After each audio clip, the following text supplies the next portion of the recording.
à quoi ça sert une forêt. Alors vous, sur vos 26 hectares à Pissotte, vous avez du rouge, la tour d'Arundel, la Sagesse sur une boîte de conserve.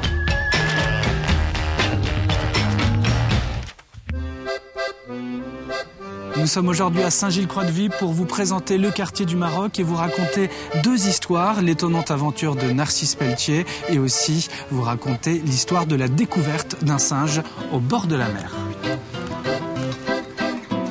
Moïse Méchin, vous êtes adjoint à la mairie de Saint-Gilles-Croix-de-Vie, responsable du domaine public et du commerce, mais avant tout natif ici de ce quartier du Maroc. Vous y vivez encore et vous êtes amoureux de cet endroit. Alors pourquoi ce nom, pourquoi ce quartier du Maroc? Déjà au départ, voilà, je suis né dans cette maison. Très joli, avec des belles couleurs de volets, de portes. Alors pourquoi quartier du Maroc? Déjà, au départ, c'est le quartier de la Petite Île. D'accord. Ce quartier fut construit fin 16e, début 17e. Donc dans le quartier Croix-de-Vie de Saint-Gilles. Voilà, de Croix-de-Vie, donc le quartier de la Petite Île. Et hypothèse pour l'appellation quartier du Maroc, c'est que les marins pêcheurs du quartier de la Petite Île partaient pêcher le thon sur les côtes marocaines pendant 4 mois. Et donc, on les appelait les Marocains. Ah voilà, c'est pour ça d'où vient le nom quartier du Maroc. D'accord. Alors, ce quartier est assez atypique ici. Il est représenté notamment par ses couleurs. Quelles sont ses caractéristiques? Les caractéristiques sont les maisons basses, vous voyez, comme ceci, également avec les petits jardins, les cours intérieurs, les volets de couleurs. Bon, les volets de couleurs, si vous voulez... Il y avait des volets bleus, des volets verts, des volets rouges, et ces volets étaient peints avec les restes de peinture des bateaux. Tenez, voilà une maison typique du quartier des pêcheurs du Maroc. Ouais. Donc vous voyez sur votre gauche les toilettes au fond de la cour. Toujours ce bleu. Qui maintenant sont obsolètes, je pense, mais ils sont restés quand même dans l'état. D'accord. Les couleurs bleues. L'encre de marine. Très typique. Très typique, voilà un peu le... Ouais. Là, vous avez les petites ruelles, avec les fanions pour les casiers, qui servaient à la pêche à la crevette et à la pêche au homard. C'est pour repérer les casiers au fond de la mer. Ruelle, on peut, ouais. Suivez-moi, vous allez voir une ruelle vraiment... on s'enfonce jusque-là. C'est vraiment charmant, c'est tout mignon. Vous voyez le découpe pour passer. Ouais. La petite cour intérieure. Et la petite cour. C'est vraiment sympa, c'est vraiment Très sympa, ouais. Cette ruelle était surnommée la Venelle Merdouze. La Venelle Merdouze. Oui, à cause des crottes de chiens. D'ailleurs, il en reste encore, donc les chiens qui se promenaient tout seuls et qui venaient faire leurs besoins dans la ruelle. Là, vous avez donc une petite ruelle d'accès à plusieurs maisons. Mais c'est tout mignon. Des maisons de pêcheurs. Tenez, encore une maison typique. Celle-ci avec les volets verts. Un volet vert. En contrebas, c'est assez rare d'ailleurs. Tenez, là on arrive dans la rue de la Marine. Ouais. C'est un quartier qui vient d'être rénové et qui garde vraiment le style du quartier du Maroc.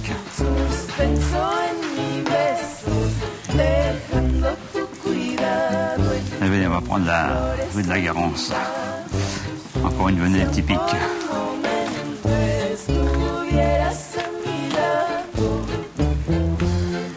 Là, on arrive à la maison du pêcheur. Parmi toutes les choses exposées, vous allez pouvoir découvrir une maquette qu'a fabriquée mon père. Impeccable, je dois m'y rendre, donc ça tombe bien. Bonne visite. Merci beaucoup, un de ces jours. Au revoir. La maison du pêcheur.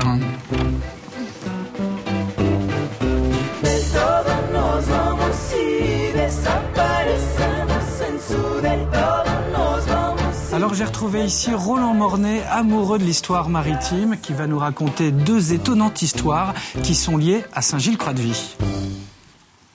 Alors Roland, racontez-nous s'il vous plaît cette étonnante histoire qu'a vécue Narcisse Pelletier. Narcisse Pelletier, donc mousse de Saint-Gilles-Croix-de-Vie, embarqué sur un navire, le Saint-Paul. En quelle année? 1858. Il embarque en 1857, mais en 1858... Alors qu'est-ce qui lui arrive? Il a fait naufrage. Le bateau a fait naufrage. Un an après son départ, à peu près. C'est cela, le 11 septembre 1858, en Nouvelle-Guinée. D'accord. Et le bateau a été attaqué par des cannibales, par des indigènes cannibales. Ils mangeront par la suite la cargaison. Les cargaisons sont des colis chinois. Et lui, il va en réchapper. Il va en réchapper. Il sera blessé, mais il en réchappera. Et avec l'équipage rescapé, il ira sur une embarcation rejoindre les côtes d'Australie.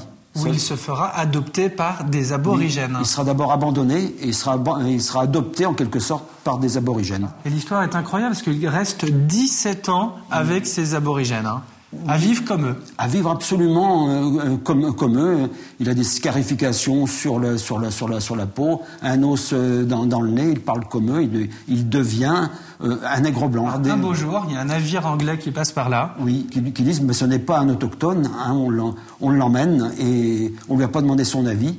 Et il a donc été conduit dans un port civilisé d'Australie, là où on l'a interrogé, il a réappris sa langue et il avait complètement oublié de parler, d'écrire, il ne savait plus. Et enfin, retour à Saint-Gilles-Croix-de-Vie.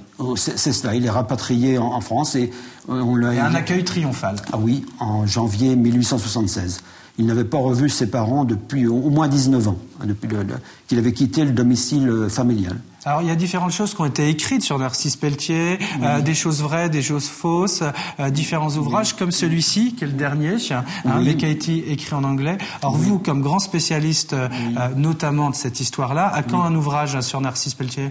Peut-être l'année prochaine, du moins un chapitre d'ouvrage. Ce ne sera pas un ouvrage entier, mais un long chapitre.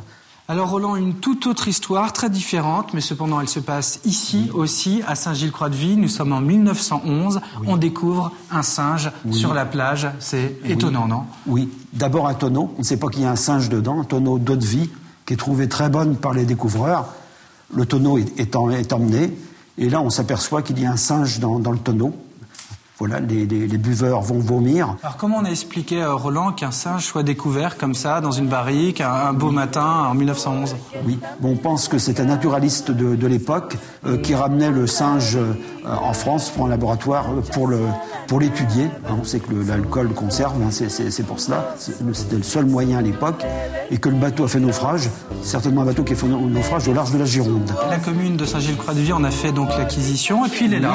Oui, il a été naturalisé. Deux fois, oui, c'est devenu, on lui a pas donné de nom. C'est un singe, tout d'abord, il faut préciser que c'est un chimpanzé, une guenon, 1m46. Il a perdu une partie de sa pilosité. Il faudra le faire repoiler, selon l'expression de monsieur le maire. Entre l'histoire de Narcisse Pelletier et celle de la découverte de ce singe, j'ai l'impression que Saint-Gilles-Croix-de-Vie recèle d'histoires bien étranges. Oui, on peut dire que c'est le pays de vie et le pays des histoires étranges mais vraies.